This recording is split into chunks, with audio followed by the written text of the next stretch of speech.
आज गंगा के पावन किनारे बैठे हैं। राजा परीक्षित को बहुत ही मंगलमय सुंदर कथा का आनंद दिलाते हैं और एक एक दिन कथा का क्रम बीतने लगा। सुखदेव जी जब कथा सुनाने के लिए बैठे ना, तो देवता अपने विमान को लेके पहुंच गए। और जब देवता विमान को लेके पहुंचे, सुखदेव मुनि के चरणों में प्रणाम किया और कहा कि हे प्रभु, आप ये जो कथा का अमृत है, आप ये जो राजा परीक्षित को आप पिलाने के लिए जा रहे हैं, मेरा निवेदन है ये अमृत आप हमें पिला दीजिए। इस कथा अमृत का पान आप हमें कराइए। और देखिए, हमने जितने नियम हैं उनका पालन किया है। देवताओं ने कहा कि मैं खाली हाथ नहीं आया। और कभी भी कथा में जाएं, गुरु के यहाँ जाएं, मंदिर जाएं, तो कभी भी खाली हाथ नहीं जाते हैं, ये नियम है। देवताओं ने कहा कि महाराज हम खाली हाथ नहीं आए, हम भी आए हैं तो देखिए कुछ लेके आए हैं। क्या लेके आए? बोले सुधा कुंभ गृहीतेव, अपने हाथों में अमृत का कलश लेके आए हैं महाराज। जो सबसे बहुमूल्य वस्तु है ना, वही भगवान को अर्पण करनी चाहिए। लोग अपने लिए तो बेशकीमती चीजें लेते हैं, लेकिन जब भगवान के लिए लेने की बात आए तो लोग बहुत कंजूसी करते हैं। प्रभु के लिए वस्त्र लेना हो वहां भी मोल भाव करेंगे, अपने लिए लेना हो एकदम फिक्स वाली दुकान में जाएंगे। एक साड़ी भी लेना तो वो भी 5,000 से नीचे नहीं लेंगे। बच्चे के लिए वस्त्र लेना वो भी 2,000 के। भगवान के वस्त्र बोले कितने? बोले 20 रुपए के, उसमें भी मोल भाव करते हैं।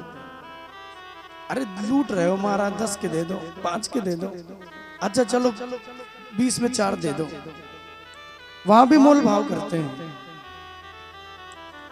सुखदेव मुनि कहते हैं कि परीक्षित, जो व्यक्ति की सबसे अनमोल वस्तु हो वही भगवान को ग्रहण करानी चाहिए, वही देनी चाहिए। जो हमें प्रिय ना हो वो भगवान को कैसे प्रिय होगी? जो हमारे लिए सबसे अनमोल है, देवताओं ने कहा कि प्रभु हम अपनी सबसे अनमोल वस्तु लेके आए हैं, सबसे अनमोल वस्तु। और वो क्या है? बोले वो हमारा अमृत है। अमृत देवता किसी को देते नहीं है। कोई स्वर्ग में चला भी जाए तो उसे अमृत का सुगंध दिला देते हैं, लेकिन पीने के लिए नहीं देते। और स्वर्ग में स्थान उतना ही दिन रहता है जितना दिन हमारा पुण्य है। पुण्य समाप्त हुआ तो देवता स्वर्ग से फिर इसी दुनिया में भेज देते हैं। तो देवताओं ने कहा कि प्रभु सुधा कुंभ गृहीतेव, देखिए हम लेके आए हैं। क्या ले आए? बोले अमृत लेके आए। आप इस अमृत को हमें पिला दीजिए, और ये जो मैं अमृत लेके आया हूं आप इसे राजा परीक्षित को पिला दीजिए।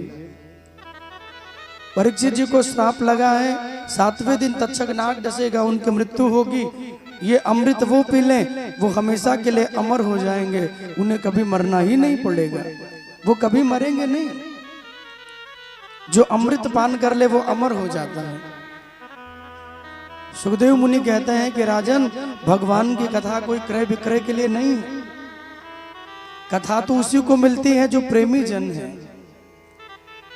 भगवान को अपने बंधन में, अपने भाव में वही बांध पाते हैं जो भक्त होते हैं। कोई धन से चाहे, कोई बल से चाहे, कोई अभिमान में चाहे तो भगवान बंधते नहीं, लेकिन कोई प्रेमी हो यशोदा जी की तरह तो भगवान को अपने प्रेम में बांध लेता है। राधे राधे बोलना पड़ेगा, जोर से बोलना पड़ेगा, और जोर से बोलना पड़ेगा। प्रेमियों ने जो बनाया बन गए, अब प्रेम के बंधन में मोहन बंध गए। अपने बंधन में भगवान को वही बांध पाता है जो प्रेमी हो, जो भक्त हो। क्योंकि भगवान कभी धन बल से नहीं बनते, भगवान तो प्रेम से बनते हैं भैया। किसी का प्रेम बन जाए, किसी की भक्ति बन जाए, वो भगवान को अपने वश में कर लेता है। मीरा के प्रभु गिरधर नागर, जिस भक्त के लिए भगवान दौड़ते हैं उसने कितनी भक्ति की होगी, सोचिए। एक वो भक्त हैं जो भगवान को याद करते हैं, और एक वो भक्त हैं जिनको भगवान स्वयं याद करते हैं। एक भक्त वो हैं जिनको जो भगवान को दिन रात माला करते हैं, याद करते हैं, उनकी भक्ति की कामना अपने मन में लेके घूमते रहते हैं। और एक वो भी भक्त हैं जिनको भगवान को नहीं याद करना पड़ता, बल्कि हमारे ठाकुर जी स्वयं उनको याद करते हैं। उन्होंने इतनी भक्ति कर ली, इतनी माला कर ली कि अब वो ठाकुर जी को याद करे ना करे, नो मैटर माय डियर, लेकिन भगवान स्वयं उनको याद करते हैं। सुखदेव मुनि कहते हैं कि राजन, क्वा कथा क्वा सुधा लोके, क्वा काचा क्वा मणिर महान। कहाँ तो भगवान की कथा और कहाँ तुम्हारा ये स्वर्ग का अमृत। सुखदेव जी कहते हैं कि दोनों में बहुत अंतर है महाराज। ये जो भगवान की कथा है ना, ये तुम्हारे अमृत से कई गुना बहुमूल्य है। क्वा कथा क्वा सुधा लोके, क्वा काचा क्वा मणिर महान। कितनी सुंदर उपमा दी सुखदेव मुनि ने। वो कहते हैं स्वर्ग का जो अमृत है वो कांच के समान निरर्थक है, और भगवान का जो कथा अमृत है वो मणि के समान बहुमूल्य है। इसलिए कथा की बड़ी महिमा है भैया। स्वर्ग के अमृत को भी राजा परीक्षित ने वापस कर दिया, सुखदेव जी महाराज ने वापस कर दिया। देवता लेके इसीलिए आए थे, महाराज इनको पिला दीजिए, आप अमृत इनको दे दीजिए, बदले में हम भगवान की कथा को सुन लेंगे। लेकिन सुखदेव मुनि कहते हैं कि हे देवताओं, तुम बड़े स्वार्थी हो। भगवान की कथा क्रय विक्रय के लिए नहीं है। जो प्रेमी बन के आए, जो भक्त बन के आता है, उसे भगवान की कथा सहज प्राप्त हो जाती है।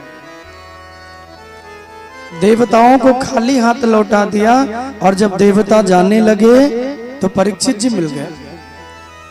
बड़े भाव में प्रसन्न मुद्रा में बैठे तो देवताओं ने कहा कि परीक्षित जी, आपको श्राप लगा है कि आज के 7वें दिन तक्षक नाग डसेगा, आपकी मृत्यु होगी। बोले हाँ। बोले हम आप कोई उपाय बता दें जिससे आप कभी मरोगे ही नहीं, आप हमेशा के लिए अमर हो जाओगे।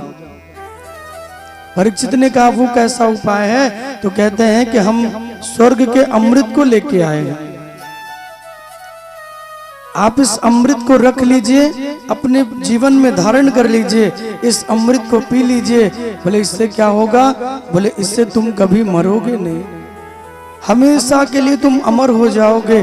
कोई भी सर्प तुम्हें डसे काटे, तुम्हारी मृत्यु नहीं होगी।